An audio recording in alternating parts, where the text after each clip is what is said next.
I just played KillZone on the PSP. The art team have worked really hard to make it feel like a believable KillZone world. The environment isn't static. You've got this crane swinging, these wires here, they're swaying in the wind, water coming out of there.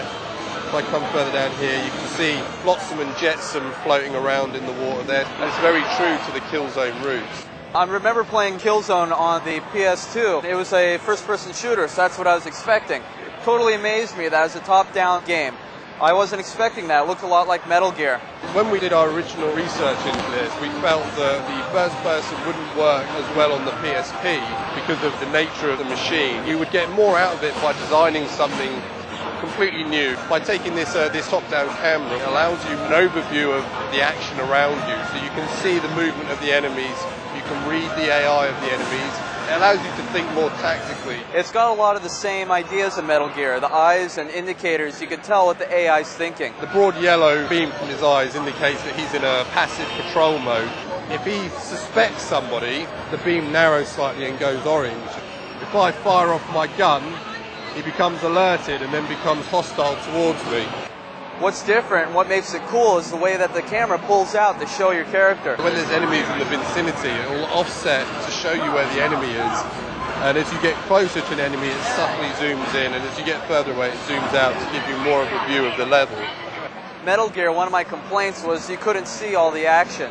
You couldn't see where the people were, you couldn't see things going on. You were only presented with a narrow view. Here, the camera pulls out and shows you everything that's going on. But what we've done here as well, when you hide, you can very faintly see your character behind the cover, so you're never in a position where you don't know where your character is. The controls weren't intuitive. They took a little while to get. I'm down. Okay, what I did is I told my guy to plan a charge, which was not smart gameplay. Should have told him to make an attack. But then again, I'm still learning. But once he got them, they felt really smooth, and I can have him go right there. And he'll start covering me. The buddy's good to use in that respect. You can position him behind cover, you can make him attack the enemies, you can make him play C4 to blow up obstacles. So there are different types of buddies. Some of them are like demolitions experts, some of them like him, like a weapons guy. And then in some cases you have to rescue hostages who you have to protect, but you can order around in the same way. We're doing this to try and allow people to experience kind of a co-op gameplay, but without, having to play with another person. First time through is a little difficult, but after going through a few times, getting killed and learning, I was able to master the controls. Wasn't able to master the game quite yet, but at least I had the basics down. And that was within about 15 minutes of gameplay. If you get knocked over by the enemy's gunfire, you'll lie flat on your back and the little icon will pop up. If you press the action button, which is X, you'll then stand up. If you get close enough into the enemy, if you press X then, you then get your gun and you sort of whack them to the floor, at which point you can then execute them. So it's like a cool little move. If you walk up to switches, again, a different icon, you can hit the switch.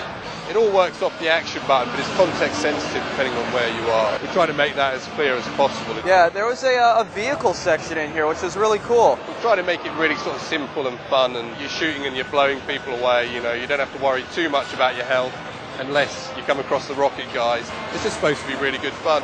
It was really cool that I got to use a tank. I was going around firing rockets and machine guns. It was a little difficult to control, but once again, it'll take a little bit of practice. X allows you to accelerate. You control the turret with these trigger buttons. Fire a rocket off at this guy and send him flying. But you also have a machine gun, so you can shoot that way and fire rockets another way. Because you're in the tank, machine gun fire, no real threat. This guy's a bit of a pest. I could shoot him, but what might be even more fun is if I drive over him, like that. The real weakness of the tank comes against the rocket guys. So it's a bit of a stalemate because when he fires a rocket, I can fire a rocket back, which will blow his rocket up, but it's all about the timing, really. By about my fourth time, I had it down and I was ready to go. I got pretty far. First time I tried playing this, I had no idea what was going on. No idea where to send people or anything, but after getting the tutorial from the producer, I'm a little bit better now. Wow, these guys are moving quite fast. Faster than I'm used to. AI seems to be really good for a handheld, and I'm down for the count. But I'm sure after lots of practice I'll be able to do much better at this. Overall, it was an interesting experience. I'll definitely talk about it. It was a little frustrating at the beginning, but once I knew what I was doing, it became quite fun, and I was thinking less about what button to push and how to take out the AI and control my character. We can launch like a two-pronged attack to stop the AI from flanking you, because the AI on this game is quite clever, and they'll try and find ways to get round you and take you from behind. It can be quite sort of frantic. It's a game where if you keep playing and really persist at it, it can be quite rewarding and quite fun. It's a bit challenging in the beginning, but the fun and enjoyment increases the more you go on to play.